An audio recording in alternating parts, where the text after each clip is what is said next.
Hello and welcome back to Triclaw Gaming and to another Tea with Triclaw. And if you're new to the format, all three of us are going to be spending some time today discussing something gaming related that we think is interesting.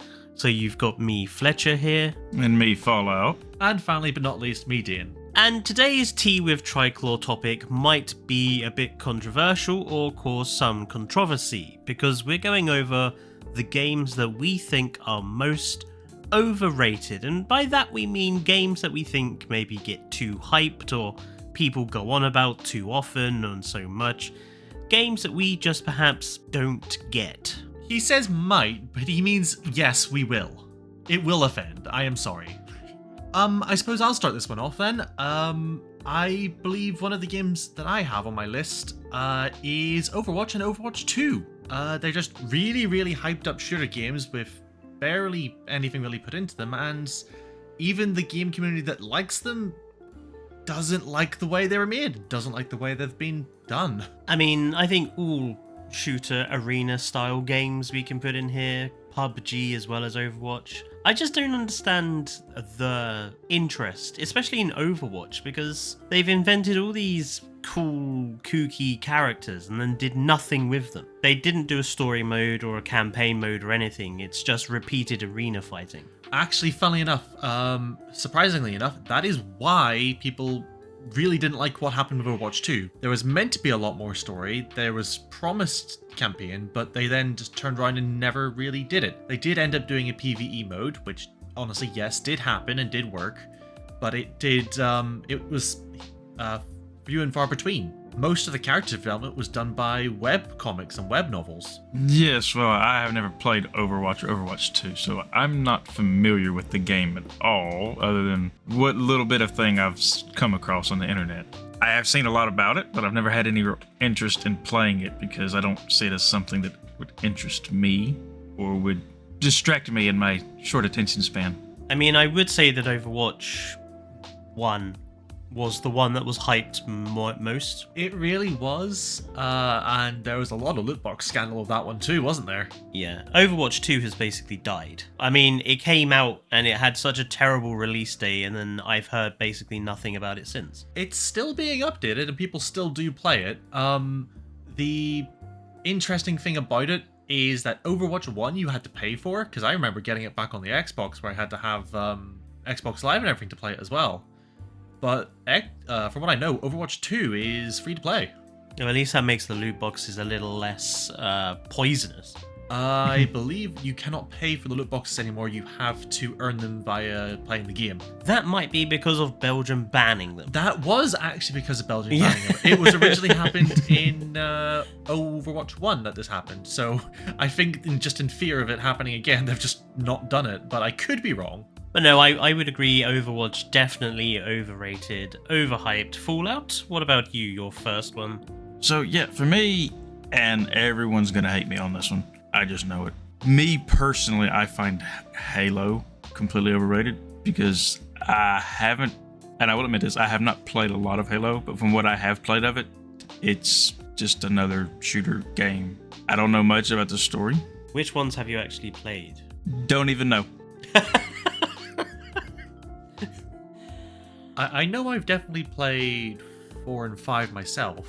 I've played 1, 2, 3, 3 ODST, Reach, 4. Haven't played 5. I think between the three of us, we have the entire spectrum. I think between the three of us, we have the entire spectrum. Do you remember anything about the ones that you have played? Okay, so this is how this is gonna go. I have never owned an Xbox.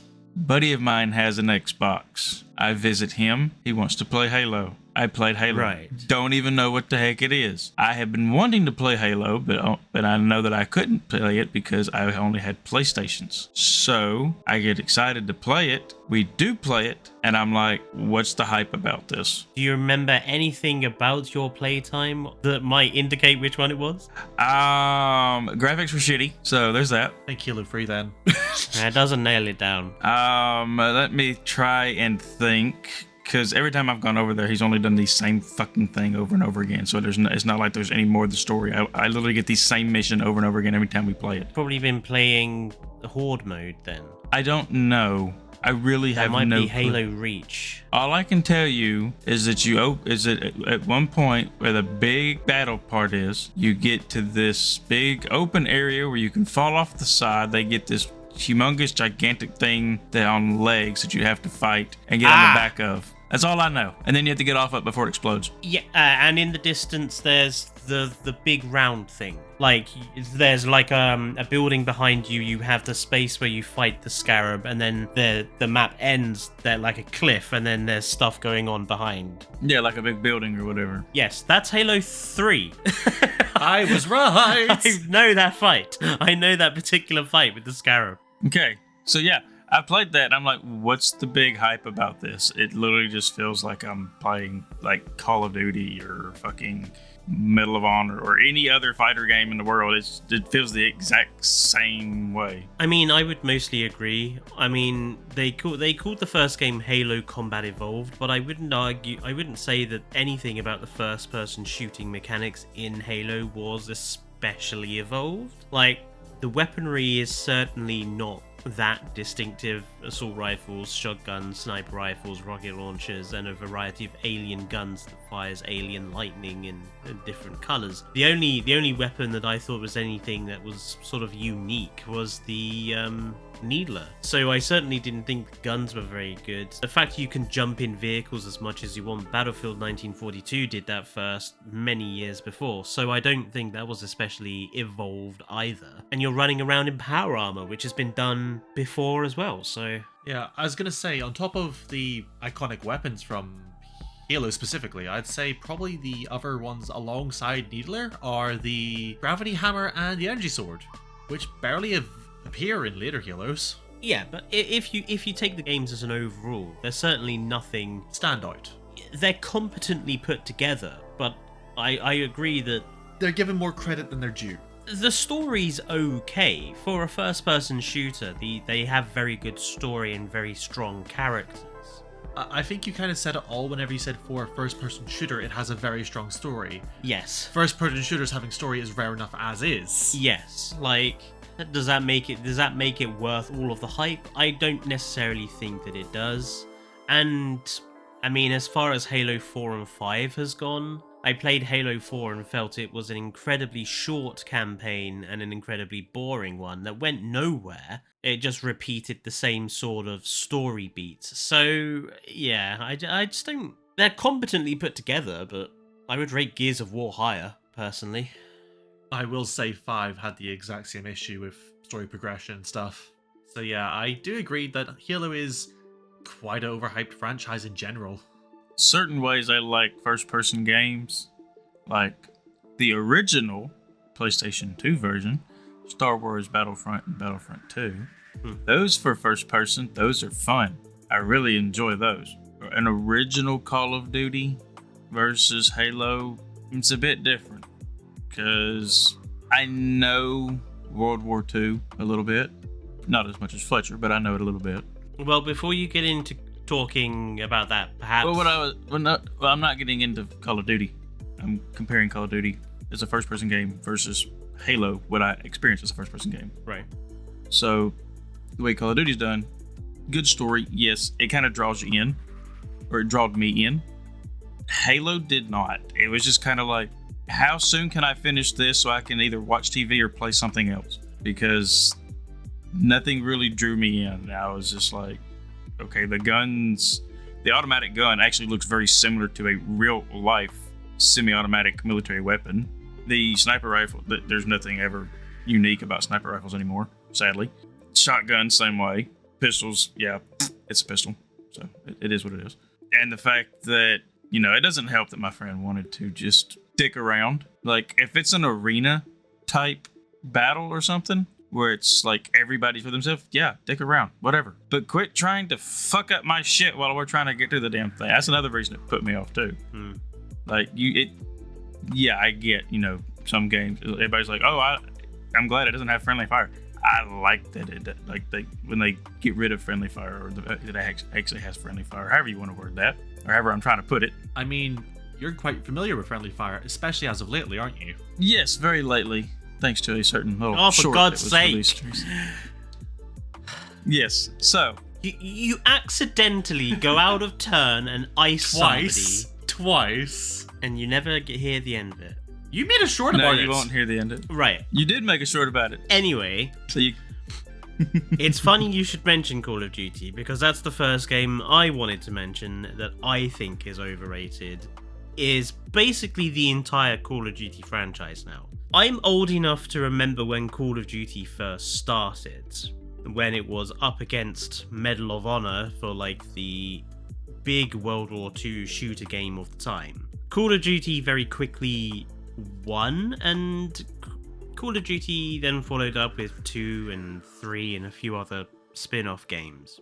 For me, when Call of Duty went wrong was Call of Duty Modern Warfare or Call of Duty 4, whatever you want to call it. The first time that they tried to make a Modern Warfare game, it just came across as pro-America propaganda, frankly. They went back to World War II for a little bit, and that's where we saw the introduction of the zombies mode. And then everything after that has just been basically the same thing over and over again. The same completely lacking, bland, boring, short campaign, if they even bother with one. The same pointless pro-America messaging. The same gameplay, essentially, because it's the same gunplay. The gunplay never has really changed very much. In some respects, I feel the games have gone backwards, because when Call of Duty 1 was around, you know, multiplayer was about big, wide open maps. You had vehicles that you could jump into, you had emplacements that you could jump into. Now it's just small, compressed, urban environment maps where you barely get 2 seconds to know what's going on before you're shot in the back by some bunny jumping shotgun wielder. And I think people who go on and on about Call of Duty being amazing, I think need to admit that actually what they're referring to is the zombies mode. Because that's why anybody plays the flippin' game now, is the zombies mode. You're either playing Call of Duty for zombies, or you're playing it for multiplayer. And from my experience, I think a lot more people play it for the zombies than they ever do the campaign or the multiplayer. I feel like it's overrated. Every year when a new one comes out, it's just, oh my god, a new Call of Duty's coming, and it's like, yeah, but you're just happy for the zombies mode, which is one of 3 modes that the game supports, and is in reality a very small part of the game.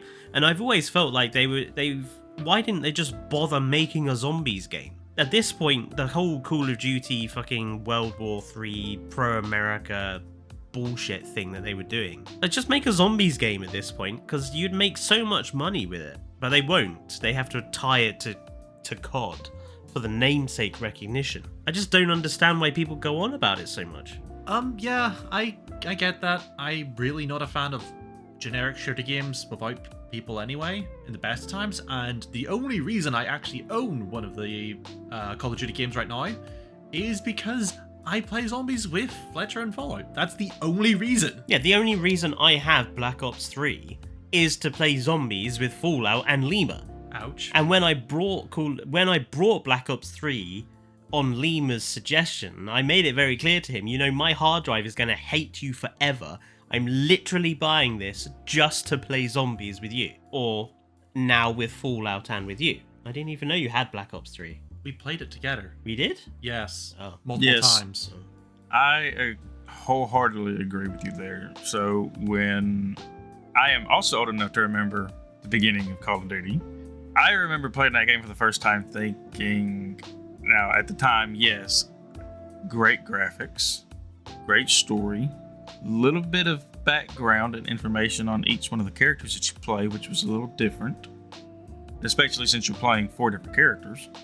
Like, that was the game that got me to fall in love with the Mosin Nagant rifle, and now I own 2 of them, and they are every bit as awesome as the game portrays them to be. I played the second one. I remember playing the second one on split screen with people here in my neighborhood, because in my neighborhood, and I would whoop the shit out of them playing the old 3-way split screen game. It was so much fun because I always picked a map that I could had an advantage on. But now it's like, yeah, I only want it for zombies, or everybody else only wants it for the online deal. And then when they play it online, you get some of them really, really weird, crazy people that think they can actually do that kind of shit in real life, but they think that is their real life. I don't like the online aspect of it. I've played it before. I mean, it seems to have the worst community of any online game. It does. It really does. And if I do like the online stuff now, I only play with bots. Yeah. That is it. So, Dane, another game you think is overrated? Oh boy. I suppose another one I think is overrated, which is probably really, really bad, is GTA, specifically GTA 5, but just GTA in general, honestly. It's just so... Well, okay. Single player mode, it's very same old from game to game. You can just do the same thing over and over and over, and it's not really got any of that replayability value. Obviously, I know GTA 5 has the online mode, which a lot of people go to, and what a lot of people go towards, and why and how that gets replayability, but it's just so drab to me. Yeah, I think it's worth noting that GTA Online is kind of a distinct entity. It could be its own game. GTA 5. So let's just stick to the GTA games in general, and I would totally agree. Like, they are just basically I've never played any of them because I've never been interested in playing them, because they just all look the same. It's just the same sort of storyline of you play as 3 or 2 or a bastard who goes around killing people or stealing stuff from shops. The storyline always seems to be exactly the same. I mean, if talking about GTA 5 specifically, I think all of the characters are frankly so awful I wouldn't even want to play the game as them. Trevor is basically a psychopath. Franklin is just the ethnic minority character that has to be in the game in order to tick box it. And the other one, whose name I've totally forgotten, is equally just a terrible person. I don't want to play the game as any of them. And I don't want to play a game where I just go around stealing stuff basically with no challenge at all.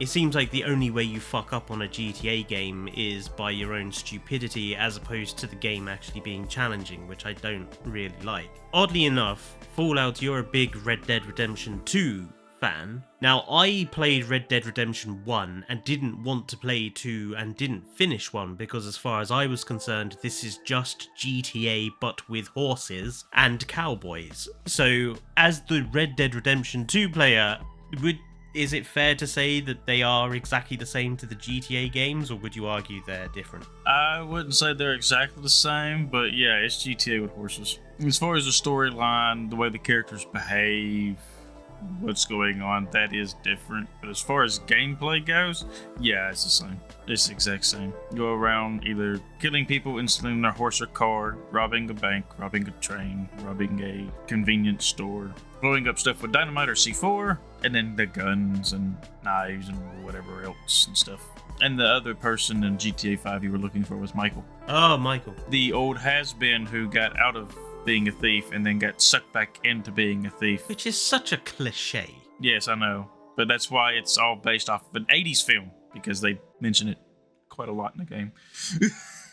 So, but yeah, I would say that they're about the same. Now, I do like RDR2, not just for all of that, but the detail they put into it is nice. GTA 5, they do got a lot of detail in there. I don't like the online mode, really, for a couple reasons. One, it's a lot of pay to play. Two, I'm way too far behind to try to get into it now.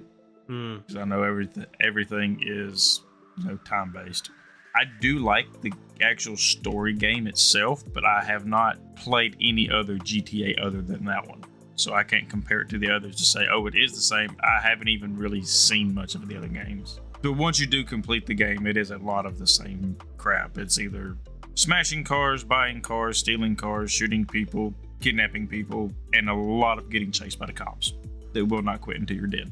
If I was to mention a game which is a bit overhyped in itself, but does GTA and Red Dead better than GTA and Red Dead, I'd say Saints Row. Just purely because it doesn't take itself as seriously.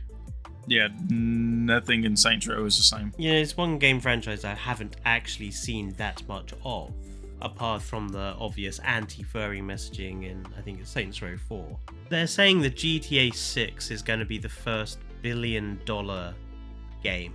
That it's going to have cost $1 billion for them to have developed it. And it could be being sold for $100 as it is. But I don't know why anyone's that bothered about it. It's just going to be the same as it's always been. Just the same lousy storyline and same pointless characters and same pointless going around stealing everything that isn't nailed down because there's no challenge to the game. I can understand why GTA Online is popular because the online mode is like the sandboxy mode where you go around fucking up other people that are in the map just for a laugh. That I can kind of get behind. What I don't get behind is the version that tries to tell a in-depth story, which is really half-assed.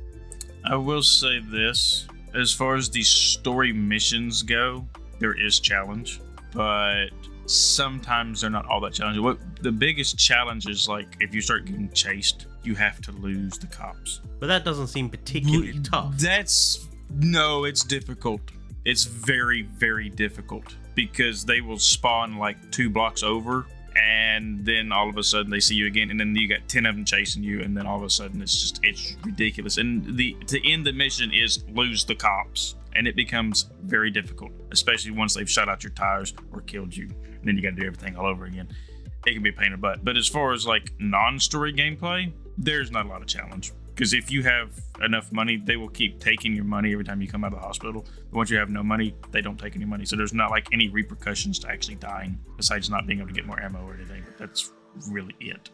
Running around doing what you want to has no challenge whatsoever. Story can, but they don't let you pick a hard, normal, or easy mode at all. So it's the same difficulty no matter what you do, as far as the story goes as well. So there's no changing up the challenge either. So another game I think is overrated, and this one I'll be relying on you for. For those who can't see, he's gesturing to me. I think Minecraft, which is especially relevant given the movie has just recently come out and been a big smash hit, apparently. I've heard it's been a massive flop. No, it's been a hit. Oh. Yeah. I don't understand the appeal of Minecraft as an entity. It doesn't seem to be challenging. I struggled when I was playing it to actually get engrossed in it because of how... I'm not usually a massive shill for good graphics, but I just can't get over the cube-ic nature of Minecraft. And I know it's a great creativity product, and I've seen some amazing things be created in Minecraft, but I just can't get into that sort of method of building. Yeah, there is quite a few projects in Minecraft which are massively interesting, like the Library of Alexandria. Yes. That is an open world which kind of just has a lot of copies of a lot of books in it. Like, geez, they put a lot of work and time into that, and it's still being updated now. As the game itself, Minecraft itself, in basic form, and I'm going to emphasize basic form here, is very drab. You basically have a linear cycle of going through the game of exploring and looting stuff, and then ending up killing the end bosses, and then just building your world up and doing whatever you want with it. Or if you're hardcore, just basically live until you die, and then look back on the world you had, and then it gets deleted. Or you play online, which again has its own plethora of issues with things like online mods which don't require download and all that, which augments the experience. I will say, Minecraft itself, as a base product, is massively overhyped. And honestly, I don't think it should have ever got a movie. I mean, I would argue that most people these days are not playing Minecraft. They are playing heavily modded Minecraft. I was going to say this. Most of the hype for Minecraft and most of the player base from Minecraft, from what I know, from what I've seen, is modded in some way, shape, or form. Be it through code to make sure that things look a certain way and act a certain way, or be it through actual applications like mod packs that add new things into the game. It is disgustingly misrepresentative of what Minecraft actually is, and I suppose that's kind of why it's been very overhyped. Like, back whenever I was younger, I did get into the thing of, I played Minecraft for a long period of time and looked up and it was 5 hours later. But I do that with a lot of games. It's just a little piece of control you have over a small thing that you can just protect and build, and it's all fine. But that's all it really comes up to. That's it. I totally agree that Minecraft is mostly about the mods. I mean, this is a discussion I think perhaps for our next tea with Triclaw is, at what point are you no longer playing the game based on how many mods you have installed? Because I think all of us, we've played Skyrim, we play Fallout, we play Minecraft with mods, and I think it's a worthwhile discussion to have at some point. Which just feels a bit weird considering that out of the three of us, I'm the Puritan, except for Minecraft. But that's because you two don't play Minecraft. No. Fallout opinions on Minecraft? I have played Minecraft before, and I will have to make a comment on something. There's actually a story mode with bosses? Yeah. Wait. Okay. Are you talking about Minecraft Dungeons? Or are you talking about the actual Minecraft thing where I mentioned about the only 2 bosses being at the end of the game? I'm talking about with the one you mentioned. There's actually bosses in the thing? Yeah, there's 3 main bosses in the game. Well, 4 now. You don't have anything and have to do everything yourself, and creative mode was you get everything you want. I literally thought that was a difference. I didn't know there was actually bosses and stuff. So survival mode you have, I mean, to be fair, the bosses are still there in creative as well. But survival mode you have to get everything from the world. I think the order you're meant to defeat them in is the Guardian in the underwater temple. Then I think it's meant to be the Ender Dragon. And then I think it's the Wither and then the Warden. But there's 4 endgame bosses really. Yeah, I did not know that. You do realise if you got that order wrong, we're probably going to have a ton of comments. Well, you can't put an order on it because it's a open world game, which you can do in any order you want. I know, people will tell you there's an order you should do them in. Yeah, it's based on... Honestly, I would base it on difficulty of trying to actually do the boss itself. The Guardian is quite easy to do. All you need is something that lets you breathe, or to drain water, which is easy enough done. Ender Dragon is easier than the Wither, purely because it's quite static. It doesn't attack you as often. Wither over Warden, because Warden can only be summoned in a very specific area. Wither you can spawn whenever the hell you want. The most difficult part about getting the Wither is getting his skulls, but that's it. I speedrun normal Minecraft to play modded, you'll realize. Like, not actually speedrun leaderboards, but I have to quickly zoom through the entire main game to get some of the stuff I need. Another game I wanted to mention was Final Fantasy. Or Fighting Fantasy as it was meant to be called originally. I don't get the point. I don't get them. They're all the same game. You all end up with the same cast. Like, the cast of the average Final Fantasy game is the crazy character, the stern, serious character, the overly happy in that weird Japanese way character. Moe is the word you're looking for. The ethnic minority character who's just happy to be there, who will probably be stereotyped to hell. The sex character, whether it's a female sexy character or a male sexy character. That's called the appeal character, or the fan service character. The fan service. There you character. go. There we go. But apart from that, and then the story is always the same, like go and kill this god, or godlike being, or person who thinks they're a god. Yeah, typically Final Fantasies are said with this being the last fantasy that they're being, as in the world is ending kind of situation. But the worlds are always the bloody same! Some of them actually are the same world, yes. With all of these enormous creatures roaming around that no one's had the great idea to shoot yet. Funny you say that, because, oh god. This is another one you're relying on me for.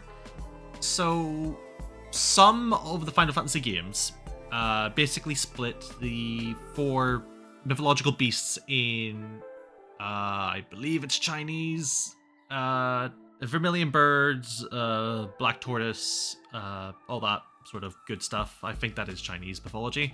I hope so. I'm gonna get called out if it's not. Basically, they have crystals which impart power to them. The one which usually uses technological weapons is the White Tiger, normally. The White Tiger's country. And highly advanced weapons do exist. It's just that they don't have the ability to use magic as much as the other countries. It's also pointed out that the technologically advanced race, which has very limited access to magic, is also the one which is normally evil. Oh my god, and you mentioning magic, I remember watching someone play a Final Fantasy game fighting a creature, and he was there for about 15 minutes because the huge size of the health bar of some of these creatures and the awful implementation of the turn-based fighting mode. Yeah, they've really tried to get away from the turn-based fighting mode as much as possible lately. I will say, yes, sometimes it's a bit of a slog. It's very much an exercise in team building. It's very much an exercise in min-maxing. It's very much an exercise in learn how to play a Japanese RPG before you try and play a JRPG. And the other thing that bugs me about them, they will have cutscenes where they are super high render graphical fidelity, but then the games themselves, the graphics will suck. That might be a case of video technology being a lot more advanced than game engine technology. No. Even the newer ones, I think the in-game graphics are not that fantastic compared with the pre-rendered cutscenes. FF16 actually has decent mix between the two. 15 and 16, I would argue, they're certainly better. Yeah, but you have to remember that the most recent Final Fantasy before that is the MMO. Oh, that's the other. How many fucking Final Fantasies do we need? 16 now, and that's not even. It's not 16. No, it's more than 16 because flipping Mrs. Depression Lightning got 2 more games on top. Shit, that. No, she got 1 extra game. She got Final Fantasy 13 2. No, sorry, she got Final Fantasy 13 Lightning Returns, and she had Final Fantasy 13. It was her sister who was in charge of Final Fantasy 13 2. I hated which are watching, considered spin-off games. I hated watching my friend play through 13. I hated Lightning. I wanted to hit her with a chair every time she opened her mouth. She was so miserable, so bitchy to everyone and everything around her. So completely annoying as a character. I hated her. But yeah, Final Fantasy games, I don't get the appeal of playing through exactly the same thing over and over again with exactly the same story. They aren't always exactly again. the same story. That is a bit of an overestimation. Really? Yeah. They always end with kill this god. I mean, to be fair, most Lara Croft games also end in the same way, but you don't go on about that, do you? No, because I just think the Lara Croft games have gone downhill and they've gone from being hyped to being bad. They're just bad games now. I can see why you would think they're the same. I think probably your biggest issue with Final Fantasy in general is the fact that it's just the style that JRPGs are made in. I don't like JRPGs. You really do not like JRPGs. I diagnosed this with you about 2 weeks ago, where we were talking about games, and you were like, I don't like this game, I don't like this game, I don't really like this game. And I was like, you've just named like 7 JRPGs. Are you sure you just don't like JRPGs? Yes. Fallout, do you have any comment on the Final Fantasy franchise? I've only ever played one, and it's an obscure one. Which one did you play? I am very interested. Dirge of Cerberus. Fair enough. I've never even heard of that one. It's one of the it's one of the more popular spin-off games. It's the only one I played. Got it out of when they still existed, game and movie rental store. Going off your age now. Yes, I know. No, it wasn't Blockbuster. Played it, kinda enjoyed it, didn't know what the hell was going on, returned it, never really tried to play it again. I really didn't know what the hell was going on in the entire story at all. All I knew was to go around and shoot people that were shooting me. The cover makes it look like it's a flipping what's the name of that game franchise? It's the game which has Dante in it. It is Devil May Cry. That's the one. Yeah, the front cover looks like a Devil May Cry game. The emo goth guy with It's the been a huge while collar. since I've seen this. So the reason why you may not be too familiar of what happened in that game, Fallout, is because that was set after the actual main events of Final Fantasy VII. Again, this is Final Fantasy VII. We're on 16 now, and that was... Yeah, it doesn't matter. I couldn't follow the story, period. May I remind you when the latest ones came out, because it's not recently. No, I know it wasn't recent. Oh, no, I know. I'm just looking at Fletcher because he's mentioned about the video stuff, and the most recents are 15 and 16. Yes, and this was the spin-off of 7. Yeah, and 13 was quite a while ago. Now, hold on. With all the spin-offs, what would it technically actually make it be? Would it actually make it 16 or 15? Or are we on like 37 now? I will get you back to you about this after the recording. It's a franchise that needs to die. That's my thoughts in regards to that. That's literally the alternative title to this video. What franchises should die tomorrow? Yes, that's a good alternative title. There is one last game I want to talk about. and that is Baldur's Gate 3. Now, when I say Baldur's Gate 3 is overhyped, I don't mean it as a negative toward the game. Specifically, you're not saying it's overrated, you're saying it's overhyped, which is very different. Overrated, overhyped, basically same thing for me. But I'm not saying that as a negative. What I actually think is that it is a shame that Baldur's Gate 3 became so hyped and rated so highly. Because fundamentally, I wouldn't say Baldur's Gate 3 does anything that makes it stand out. Like, it's well put together, it's got a great story, it's got engaging gameplay, I think it looks fantastic, I think it has good writing and good characterization. That, for me, is kind of what I would expect from a game. Yeah. And I think... Like, that is your bar. Yeah, I think it is a shame that because Baldur's Gate 3 was such a well-crafted, put-together product, that it stands out from the industry and is hailed and put on this throne as this is what games should be. And I would say, well, yes, and it's a shame that's happened. Like, the whole game industry has become a bit of a cesspool, really.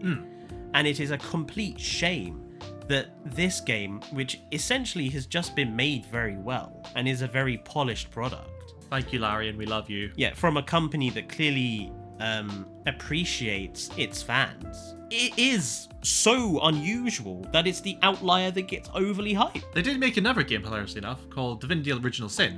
Which was the base for Baldur's Gate 3. Which ended up being, I think that's exactly why Wizards of the Coast went to them for it. But Divinity Original Sin itself was also a really, really good game. And Larian is, surprisingly, a really, really good studio for making games. It's just, Baldur's Gate has been the product of just great marketing and great hype, and actually working with your players to make things easily accessible. Cough, cough, their mod manager, cough, cough. Well, I think it's because we've become, as a consumer base, so used to games coming out on day one, full of bugs, full of glitches, lacking content, overpriced, overly expensive, with half-assed campaign modes, because most games overly focus on multiplayer modes they can monetize, full of monetization methods like loot boxes and exaggerated currencies and all the rest of it. So when a game does come out that's just genuinely a good game, it stands out. It's funny you mention this, because do you know what happened last week or earlier this week? No. It was Nintendo's "We're going to talk about the future of our devices" conference. Oh, they announced the Switch 2, right? Yeah. And they've also announced that most of the games coming out for the Switch 2 are about 70 to 80 pounds. No, what is it? They're going to cost 90 quid if you get them in the box. Or something no, like that. It's closer to 80. 80 quid, closer to $90 if you get them in the box.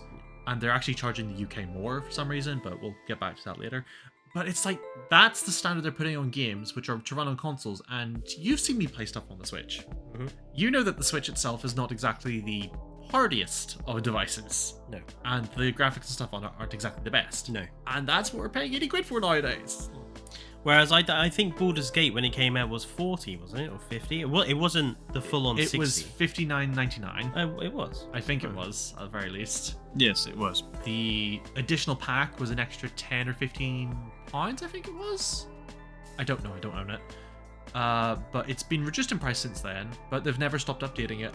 I think patch 8, which is coming out soon, will be the last update for it. Yeah, I mean, it's overrated, and people go on about it, and I generally don't think it does anything special. It's a good game, but it doesn't do anything special in my opinion. It just puts itself together really well. I would say it does do something special in the fact that it is a labor of love. It is basically a love letter to an entire franchise. Yeah, you could say it's a love letter to Dungeons and Dragons, really. Yes, that was what I was saying. Thank you for elaborating. But yeah, I'm not being negative about Baldur's Gate 3 by calling it overhyped.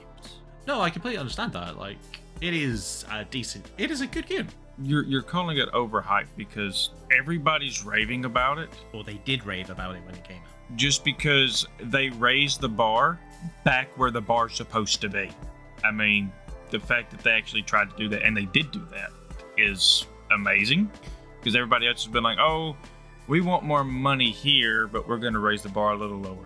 We're gonna raise the bar a little, and so far it's just gotten to where it's like, oh, complete and utter garbage for $60 or $80 or whatever it is. Yeah, I'm fine with that as long as you got online mode and oh look, loot boxes where I can pay for this shit and be better than everybody else because I want to feed my own ego. Whereas with BD3, it's like, oh, I can feed my own ego just by playing the game like you should normally do. But yeah, there is a game which I think is the complete antonym to what you're saying BG is, and that would be FIFA. A game which only exists on year-to-year hype, which only exists for a very small function of people who enjoy football to that point, and only propagates itself off the sale of loot boxes. Yeah. In fact, all EA Sports games have ended up the same, and I'm expecting them to do exactly the same with the Formula 1 games now they brought Codemasters and have access to them. It upsets me because the Harry Potter games used to be made by EA, so you always had the EA Sports challenge everything. EA is worthy of a video specifically just by themselves, I think. We have way too many videos to make. There's a couple of videos worthy discussion videos, I think, that we have come up with in just doing this one. I also think we ought to do one where we just find like an obscure old game from us that we really enjoy, that we think is underrated as well. Heroes of Might and Magic 3. It may be short, but I have one in particular. I have a similar sort of game, Magica. Wait, what? I have that installed. I have it. What the fuck? I actually thought its magic system was actually very interesting, very curious. Anyway, folks, let us know in the chat if you have any ideas for things you'd like us to discuss, and what games or game franchises you think are overrated. I mean, this video has basically been why Triclaw hates every big franchise that's very popular, and why Dane is suffering. You'll probably now hate Triclaw. Yeah, we've gone after all of them: COD, Halo, Final Fantasy, Minecraft, Assassin's Creed. At this point, we might as well just go up and punch the Queen in the face. Queen's We'd be dead. less hated. I know what I said. Okay. So yeah, you might be even more hated than them. There's a difference between her being alive and her being dead. I know she's dead. That's why I said it.